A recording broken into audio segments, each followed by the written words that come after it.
الحمد لله رب العالمين. الحمد لله على نعمة الإسلام وكفى بها من نعمة، ثم الصلاة والسلام على المبعوث رحمة للعالمين. الحمد لله الذي بنعمته تتم الصالحات، ثم الصلاة والسلام على أفضل خير خلق الله محمد بن عبدالله وعلى آله وأصحابه ومن تبعهم بإحسان إلى يوم الدين. أما بعد، musidɓe julɓe tedduɓe teddirɓe l'islam, ɓawen yettude Allah o bajjo seniɗo wawɗo mo ronkata, mo mara nando, mo mara ɗimmo, o ɓantuɗo kammuli weƴƴiti leyɗele, tagi bani adama e loopal, ɗum ko baba meɗen adam. O tagi jinnaji ɗin e yiite, ɗum ko iblisa. O tagi malaika ɓen e annora. O tagi kulle ɗen fof e ndiyam, hollugol doole makko e kattangal makko. Oɗo o suɓani en ko wiyete ko l'islamu diina. O inni ko satti o ko satti a wurir no wurirɗa wo, kono wala tamutunna illa wa antum muslimun. Ndeɗa tawyamo ka makko to wo ɓayle ko be yaha ɗum ko laakara, wo hara ndeɗa yaha ton hara ko a julɗo. Ko kanko woni ko suɓani en diina l'islamu. O waɗi en julɓe, na sabu doole, na sabu ngari, wona sabu dambe, wona sabu iwdi, ko muyango makko o muyani en. Den toromo kanko kadi waɗɗo en julɓe o, arsiki en argol kadi juulugol e wongol e diina kay yo tabintin en e ɗum ɗo ha nyande o yettiti en. Ɓawo ɗum ɗo en yetti Allah subhanahu wa ta'ala tawnunoɗo en lewru sumayeɗum. O arsiki en wawugol horugol e nafugol, o arsiki en waɗugol moƴƴereji e muɗum. En torike mo kanko farluɗo on e dow meɗen korka, yo Allah taw hara ko waɗa kon fof e nder lewru ndun o jaɓani jeyaɓe Allah ɓen.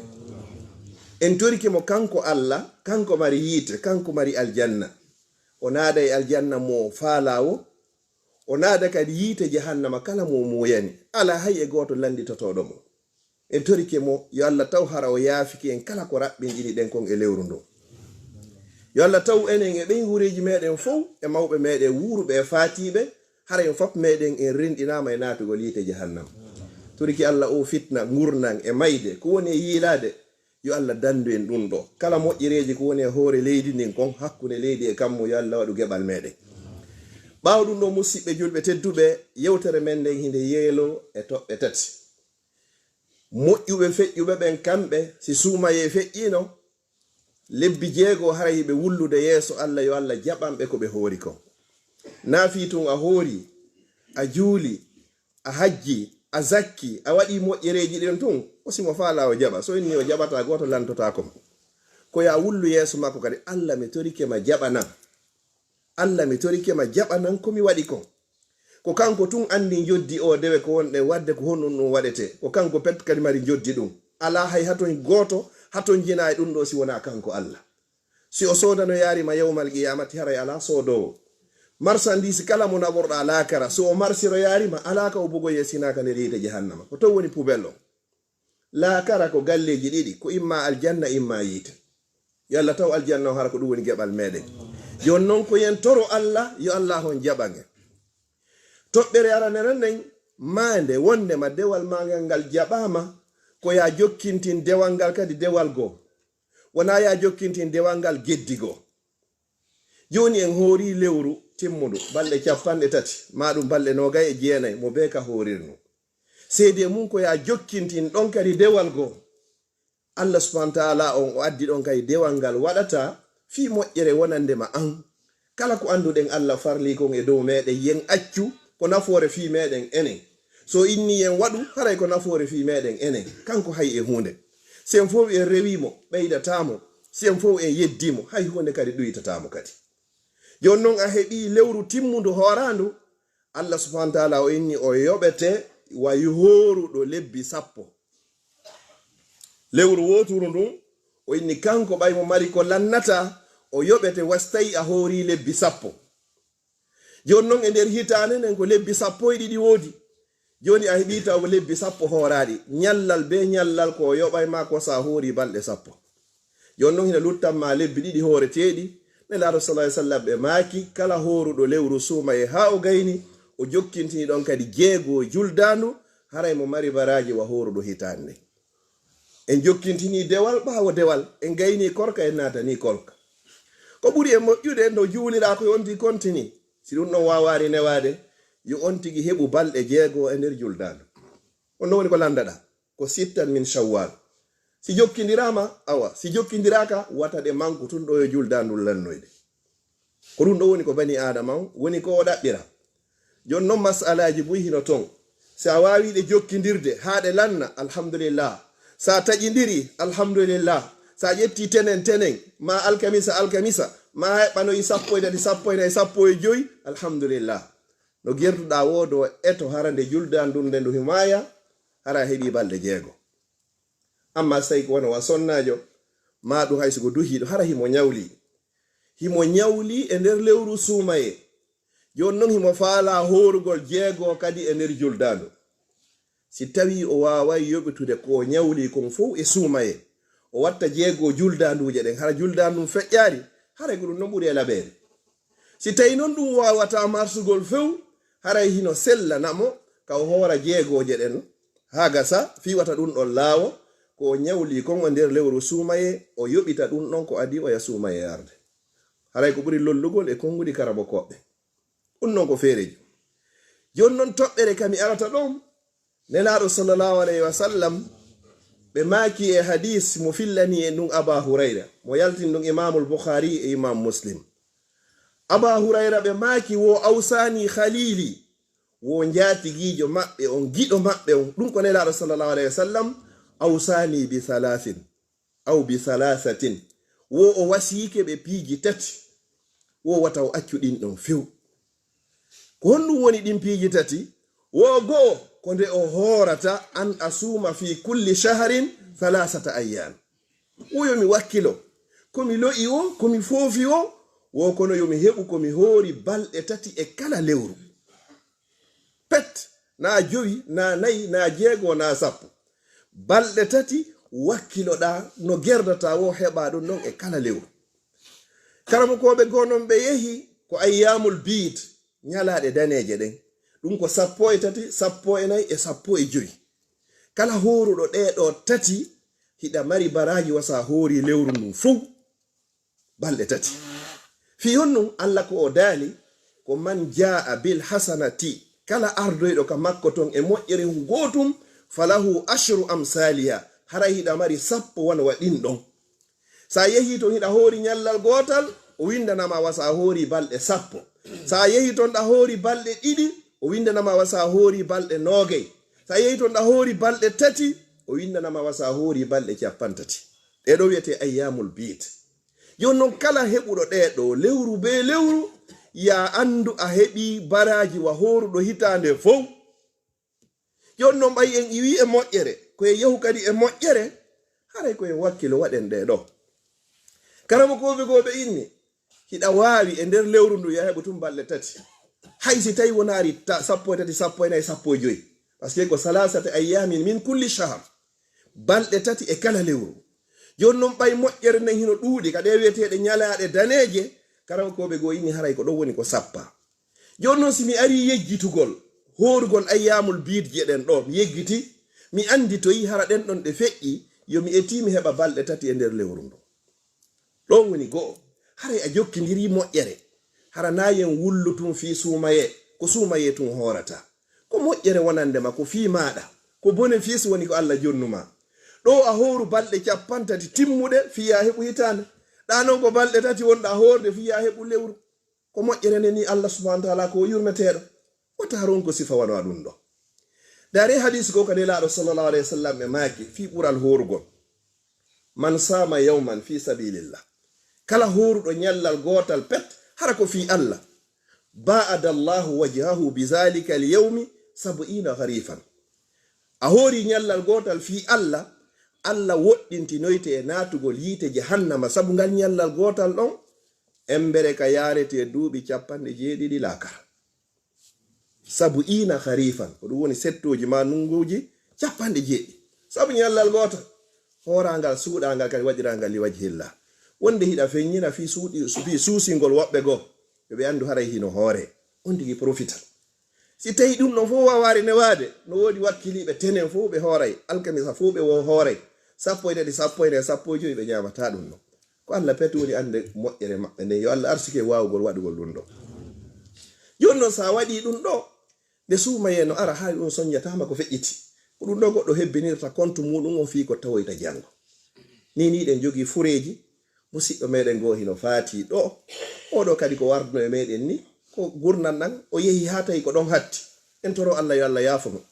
ala jimaadi on ɓe holliti ɗo joni musidɗo meɗen kadi no waɗi accident Luxembourg hino faati oɗo suumaye o feƴƴi yo Allah hon taw hara ko ɓay o jaɓanimo so ƴettitimo ɓaawo suumaye o enen kadi en anda hay e goto e meɗen ko mbo e meɗen suumaye tawata ko arata hay e goto tentini noon enen fewno ɗo horgol ngol no newi fi kala leer on sansete janngo jemma kono wakkiloɗa holla wonkiki wonnema pellet do hingi mari goɗɗo yewmal qiyama si goɗɗo huli horgol ɗo fi ñallal hino juuti anda kon ɗum tawoyta e nder gabruma si goɗɗo huli horgol ɗo horgol ñallal gotal fi leereji ɗi ngara hiɗi juuti pellet enen fof ko Allah ine yewma yaqumun nasu li rabbil alamin en fof en daroɗo yeeso joomi meɗen har mo ɓe no rondi ton bagage muɗum kala probléme ji e albalawuji e moƴƴereji ko wannoɗa adna fof foti moƴƴi foti boni hara hiɗa rondi ɗum hoorema daroɗa yeeso joomi maɗa yon noon ko foti nelaɗo so sallam ko maaki kullu mri'in tahta zilli sadaqatihi yawma alqiyama hatta yuqda bayna al ibad ko yeri ko itta en ɗa ko ɗon heɓoyta ɗowdi yawma alqiyama ina neññande ɗowdi ala en foppu haray ko ɗum ɗon faamuɗen ko ɗum ɗon woni ko janga ko ɗum ɗon kadi ko windi inen gomɗini ɗum ɗon yon noon wakkilo wonde profita heɓa ñallal gotal hoorangal hara ko fi Allah horirɗangal wonde hiɗa weeta ɗo jeni bimbi a immike wo midi wonɓe immike wo 14 sani mara programme hay e hunde hara hay wona subay ka hay hara hay na subaka juuloyɗa ka jaami immoɗa midi ƴetta ɗon tasum kafe gotum ma tardin hun gotum ma biredi wel gotel lutti kadi a ñaami to yo 18h20 a ñamari a hoorari fibo anni yeki sa nelaɗo sallallahu alayhi wa sallam weeta no bimbi so tawi hara ko korka ko wiyete kon naafilo ɓe yaaɓe jinda e sonnaɓe maɓɓe ɓen fof cuuɗɗin fof ɓene so yitti ɗum koƴe no woodi ɓe inna ala ilaɗo maka inna min go miɗo hoori ɓe fiɓani yeɓe hoora koko wiyete tappede tampere e soñjaji heege ara na hande fuɗɗi wona koni honi kadi hande woni ko haɗata kadi yon tigi wakkilo wonde hol elta wonki hummon ko surtout kadi horugol ngol kadi jonnayi kadi cellal a fowtinayi reedu ndun kadi fulkuru ndun e aynane unugol tun ñameteje ɗin kadi wonde kañum kadi fowtoto ndaare hay oto walni joni si woni yayune ngal dowa waɗede entretien ngal faƴƴiya contrôle technique fi kangal kayu ngal wattane goɗɗum ko hiɗɗi ton kadi ɓanni adama kadi ko noon hiɗɗirta ko ɗum Allah daali wa man nu ammirhu no nakkisu fil halqi o fira mesure no wonɗa towirde noon pièce ji gon ton haray ko beeɗi lanna goɗɗi yaay ton ha lanna hara ɗi remplace ta ko few goɗɗi goton ɗi lanna hara ɗi wawa remplaçade goɗɗi gon ton kadi lanna hara jon tigi on ko par occasion ɗaɓɓete tun fino wawa débouriyade ɗon ko non yon noon ko foti haray hande kadi bani adama mo wakkili sifa ko wiyete dewal tawata ko wiyete korka ko wiyete neɗɗon wakkilo hoora ko mari joddi ɗum wo ko andi joddi ɗum wo malaikajo e teddude muɗum annabajo e teddude muɗum hay goto ala anduɗo joddi korka sina rabbu samawati wal ard ko Allah petti woni ko yoɓayma ɗum toriki Allah subhanahu wa ta'ala yo Allah yoɓi en ɗum ɗon joni noon musidɓe julɓe tedduɓe sa wakkili ka heeɓi ɗum ɗo suuma e fe ƴiya kontini hiɗa hoorde ɓe jeegoje ɗo wakkiloɗa hara ɗi fuutakima ta néglige ta accu hala dernière minute gantuɗo wawi heɓude nawnare wawma heɓude ala dernière minute hara wataɗe timminoyde na ɗum balɗe jeego ko waɗarima ha e hunde lewru timmunɗo na ɗe ɗo woni ko waɗa e ma goɗɗum mi turiki Allah subhanahu wa ta'ala yo Allah arsike en wawgol horgolle o arsika en horgol kay lewru be lewru balɗe tati ko wiyete ko ayyamul bid aqulu qawli hadha wa astaghfirullah li wa lakum fastaghfiruhu innahu huwal ghafurur rahim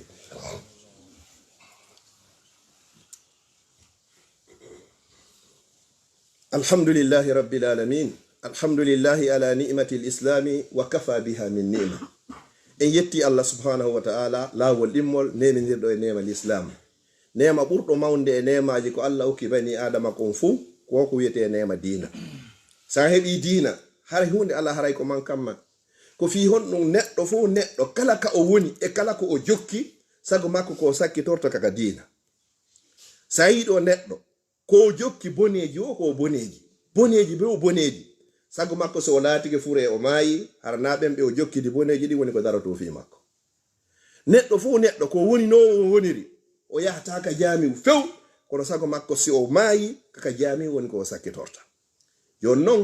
eto araka jamiu eto wona juldo juula ko adi a juulede wallahi summa wallahi si a juulari nyande go pellete be rolloto ma be adda harago fi ya juule ma du ronka hebude hay juulobe ma harako juulo e mamba ma ko ni ko salatul ghaib kari feccini wadane mudwa yo Allah o ko battane moƴƴo goddo non no wawi wonde o maaya ka o maayiro yo dum holla wonde makko bondo kono be meden no yidi sakkitorgol harako julbe be tanjini dem ben sikkuden ko beedo woni ko Allah yidi harako beedo daroto fi maada yo tawa e mandeji moƴƴanede yo goddo daro e hoore ma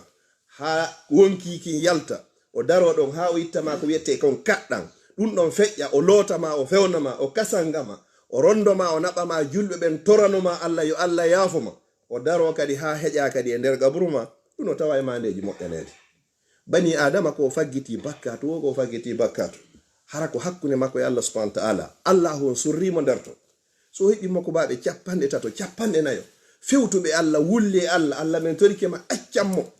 bay pellati himo bonni kullubna adama khata kala bingel adama ko wala dum bakkal Allah men torike ma accammo Allah men torike ma yurnemo Allah men torike ma yaafumo Allah men torike ma dandumo yite Allah men torike ma okkumo aljanna Allah inna be do fu ko tori ko wulle am mi jabanibe hay tawi no wodno ton goddum ko be anda e bani adama fu bani adama wata o jabu tinninirede kaarijo ko wondaydo e kaarijo ko wondaydo e kaarijo mo wuri o andaka wallahi so maayi hattatake mi toriki Allah subhanahu wa ta'ala on fatibe ben fu kesum e kiddum mi toriki Allah subhanahu wa ta'ala yalla fewne yaafobe mi toriki rabbul ibadi on kala dewe ko wada ko ngi lewru feƴƴundu do mi toriki Allah yo Allah taw haraw jabani en toriki Allah kala ko wopa to go fapu yo Allah o yaafore sabu yurmede mawbe meden hikkibe yeso ben fu yo Allah tawhibe e neema e newede toriki Allah wombe to nge sattende yo Allah ittube nababe ko aljanna burdo towde aljannaji di toriki Allah zurriyaji meden yo Allah fewnan endi e hore lawol islam kala jogido sonja e sohla ko yondiri fi be ngure yo Allah hon ittammo toriki Allah di probléme ko ne yilade hakkunde leydi e kammo yo Allah hon danninan endi yo Allah hon dandu en bone majji leydi meden di laginem toriki Allah yo Allah beedi moƴƴinande okkora e lambe fewbe nunduɓe huloɓe Allah waɗa e laamateri fewni nundude hulodi Allah yo Allah wurno en fodde gurna hino moƴƴani en Allah men toriki ma nyande tawada ko laakaro Allah ƴettitu men den nyande Allah mi toriki ma jogitor men sabu yurmende ma wata jogitor men sabu bakkatuji amen mi toriki Allah subhanahu wa ta'ala yo Allah wadu aljanna on hara ko gebal meden wata wadu gebal yite jahannama e balli meden Allahumma la tufarrig hadha al-jam'ul mubarak illa bi dhanbi maghfur wa sa'i mashkur wa amali mutaqabbal mabrur Allah